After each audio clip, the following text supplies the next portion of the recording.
বাংলাদেশের মাননীয় প্রধানমন্ত্রী জনাব তারেক রহমান খুব সংক্ষিপ্ত একটি বিদেশ সফরে গিয়েছিলেন। এখানে 3টি পর্ব ছিল। প্রথম পর্বে তিনি মালয়েশিয়ায় গিয়েছিলেন, সেখানকার মাননীয় প্রধানমন্ত্রী এবং রাজার সাথে বাংলাদেশের বিভিন্ন দ্বিপাক্ষিক বিষয়ে আলোচনা করেছেন। তারপর চীনের দালিয়ানে ওয়ার্ল্ড ইকোনমিক ফোরামে একটা অধিবেশনে যোগদান করেছিলেন।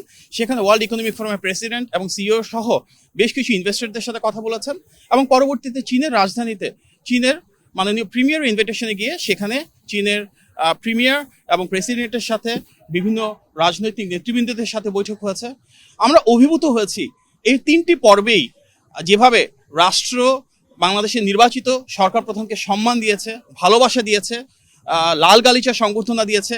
এটি শুধু মাননীয় প্রধানমন্ত্রী না, বাংলাদেশের জন্য একটি বিশাল গৌরবের বিষয়। যখন একজন সরকার প্রধানের ক্ষমতার উৎস হয় জনগণ, তখন কিভাবে সেই সম্মান এবং আত্মমর্যাদা বিশ্ব দরবারে ফুটে ওঠে আমরা সেটি দেখেছি। আপনাদেরকে আমি অত্যন্ত আনন্দের সাথে জানাচ্ছি যে মালয়েশিয়া এবং চীন দুক্ষেত্রেই বাংলাদেশের স্বার্থ সংশ্লিষ্ট প্রতিটি বিষয় নিয়ে মাননীয় প্রধানমন্ত্রী মালয়েশিয়ার রাজা এবং প্রধানমন্ত্রী এবং চীনের প্রিমিয়ার এবং প্রেসিডেন্টের সাথে ডিটেলে আলোচনা করেছেন। বাংলাদেশের স্বার্থ, বাংলাদেশের সার্বভৌমত্ব এবং বাংলাদেশের বিনিয়োগ কীভাবে বৃদ্ধি করা যায়, বাণিজ্যের প্রসার কিভাবে করা যায়, কর্মসংস্থান কিভাবে সৃষ্টি করা যায়, পিপল টু পিপল কানেক্টিভিটি অর্থাৎ শিক্ষা, স্বাস্থ্য, কালচার, মিডিয়া প্রতিটি ক্ষেত্রেই কিন্তু দুই দেশের সাথে বিস্তৃত আলোচনা হয়েছে এবং এর পাশাপাশি বাংলাদেশের উন্নয়ন অগ্রযাত্রায় কিভাবে মালয়েশিয়া এবং চীন ভূমিকা রাখতে পারে সেগুলি নিয়েও মাননীয় প্রধানমন্ত্রী দুই দেশের রাষ্ট্রপ্রধান এবং সরকার প্রধানদের সাথে আলোচনা করেছেন। দুটি দেশের সাথেই শহীদ প্রেসিডেন্ট জিয়াউর রহমান এবং দেশীয় নেত্রী বেগম খালেদা জিয়ার ঐতিহাসিক ভূমিকা রয়েছে এবং আমরা খুব আশ্বস্ত হয়েছি দেখে যে মালয়েশিয়া এবং চীন দুই দেশেরই সরকার প্রধান এবং রাষ্ট্রপ্রধান যারা রয়েছেন ওনারা শহীদ প্রেসিডেন্ট জিয়াউর রহমান এবং দেশীয় নেত্রী বেগম খালেদা জিয়ার সেই অনবদ্য অসাধারণ ভূমিকার ভূয়সী প্রশংসা করেছেন, স্মরণ করেছেন। আজকের গণতান্ত্রিক বাংলাদেশে মাননীয় প্রধানমন্ত্রীর নেতৃত্বে যে অদম্য অগ্রযাত্রা রয়েছে, আন্তর্জাতিক সেই স্বীকৃতি সেটিকে এক ধাপ সামনের দিকে এগিয়ে নিয়ে যাবে। মাননীয় প্রধানমন্ত্রী শুধু যে বাংলাদেশের অবস্থান তুলে ধরেছেন কিংবা শুধু যে খুব আন্তরিকভাবে ওনাকে বরণ করা হয়েছে তাই না, আমরা দেখছি চীনের সেই সম্পর্ক বাংলাদেশের সাথে, সেই ঐতিহাসিক সম্পর্ককে উনি দ্বিপাক্ষিকভাবে একটা বহুমাত্রিক রূপ দিয়েছেন, যাকে আমরা বলছি যে লং টার্ম স্ট্র্যাটেজিক পার্টনারশিপ, অর্থাৎ দীর্ঘমেয়াদী অংশীদারিত্বের একটা প্রসার, যেটা মূল ভিত্তি হবে কৌশল এবং অবশ্যই আমরা এর মাধ্যমে উন্নয়ন, অগ্রযাত্রা, বাণিজ্য, বিনিয়োগ, কর্মসংস্থান সহ বিভিন্ন বিষয় যা আছে দ্বিপাক্ষিক সম্পর্কের ক্ষেত্রে, বহুপাক্ষিক সম্পর্কের ক্ষেত্রে ইন্টারন্যাশনাল লেভেলে সেগুলি নিয়ে ইনশাল্লাহ একযোগে কাজ করব। মাননীয় প্রধানমন্ত্রী এবং চীন এবং মালয়েশিয়ার সরকার প্রধান যারা রয়েছেন তাদের মাঝে যে উষ্ণ সম্পর্ক আমরা দেখেছি, যে আন্তরিকতা আমরা দেখেছি, ইনশাল্লাহ সামনের দিনগুলোতে বাংলাদেশকে এগিয়ে নিয়ে যাওয়ার ক্ষেত্রে, জনগণের ভাগ্য পরিবর্তন করবার ক্ষেত্রে সেগুলো অনেক বড় ভূমিকা রাখবে। আজকে আমরা দেখেছি যে এখানে কিন্তু মাননীয় প্রধানমন্ত্রী ইতিমধ্যে নির্দেশনা দিয়েছেন, দলীয় কোনো নেতাকর্মী আসেনি, কোনো র্যালি বা সমাবেশ করতে মানা করেছে।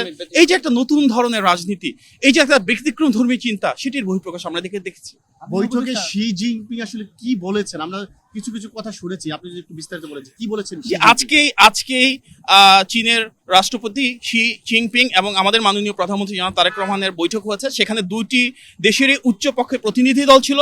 পরবর্তীতে শি জিনপিং এর সাথে আমাদের মাননীয় প্রধানমন্ত্রী একান্তে বৈঠক করেছেন। ওনাদের মাঝে দুই দেশের স্বার্থ সংশ্লিষ্ট অনেকগুলো বিষয় উঠে এসেছে এবং স্বাভাবিকভাবেই চীনের রাষ্ট্রপতি ভূয়সী প্রশংসা করেছেন শহীদ প্রেসিডেন্ট জিয়াউর রহমান, দেশনেত্রী বেগম খালেদা জিয়ার বর্তমানে নির্বাচিত সরকারের সাথে কাজ করবার জন্য অদম্য ইচ্ছা প্রকাশ করেছেন এবং বলেছেন যে সামনের দিনগুলোতে চীন অবশ্যই বাংলাদেশের পাশে থাকবে, বাংলাদেশকে সহযোগিতা করবে এবং বাংলাদেশের স্বার্থ সংশ্লিষ্ট বিষয়ে একসাথে কাজ করার জন্য ইতিমধ্যে দুইটি দেশ ঐক্যমত্য পোষণ করেছে। একটি বিষয় সেটি হচ্ছে আমরা দেখেছি মালয়েশিয়া সরকারের সাথে আমাদের প্রধানমন্ত্রী আমাদের যে শ্রম বাজার যেটি দীর্ঘদিন ধরে বন্ধ রয়েছে সেটি কিভাবে দ্রুত আবার খোলা যায় সে বিষয়ে কথা বলেছেন, এটি আমরা দেখেছি। কিন্তু আমরা ইতিমধ্যে বেশ কয়েকটি গণমাধ্যমে দেখেছি যে সেখানে রিপোর্ট করা হয়েছে যে খুব শীঘ্রই মালয়েশিয়ার শ্রমবাজার বাংলাদেশের জন্য খুলছে না। আসলে সেখানে কি কথা হলো?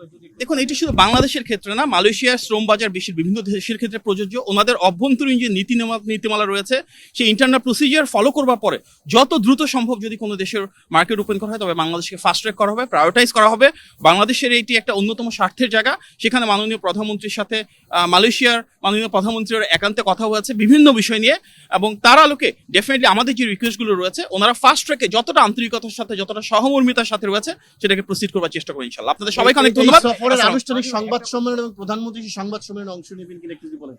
আমরা তো জাস্ট এসে নামলাম, আমরা এখানে আলাপ আলোচনা করে মাননীয় প্রধানমন্ত্রী প্রেস টিমের সব মেম্বার্স এখানে রয়েছেন, ওনারা অনেক কষ্ট করেছেন। আমরা এখন এসে পরবর্তীতে আলোচনা করে এই বিষয়ে প্রেস টিম থেকে অবহিত করা হবে। ধন্যবাদ। প্রেসিডেন্ট যে করিডোরের প্রস্তাবনা দিয়েছে সে বিষয়ে বাংলাদেশ ইতিবাচক নেতিবাচক অবস্থানটা কি? না, এখানে তো অবশ্যই আমরা চাই ব্যবসার প্রেসার হোক, বাণিজ্যের প্রসার হোক, তাহলে বাংলাদেশে ইন্ডাস্ট্রিয়ালাইজেশন হবে, নতুন ইন্ডাস্ট্রি তৈরি হবে, ট্রেড ভলিউম বাড়বে। সুতরাং আমরা ইতিবাচকভাবে দেখছি। পরবর্তীতে এটা তো এখনো একটা ফ্রেমওয়ার্ক তৈরি করা হয়নি, প্ল্যানিং স্টেজে যাবে এবং ফিজিবিলিটি করা হবে। বাট ইন জেনারেল আমরা তো চাই শুধু নির্দিষ্ট কোনো দেশ না, এর মাধ্যমে সাউথ ইস্টের অন্যান্য দেশের প্রতি সাথে মার্কেট একটা অবারিত উৎসব তৈরি হবে, আসিয়ান দেশগুলোর সাথে হয়তো বাণিজ্যের প্রসার ঘটবে। সুতরাং অবশ্যই এটা আমরা ইতিবাচকভাবে নিচ্ছি। পরবর্তীতে সামনের দিনগুলোতে এটা একটা বিশাল মহাপরিকল্পনা, সেটি নিয়ে ডিটেল স্টাডি করা হবে এবং আলোচনা করা হবে।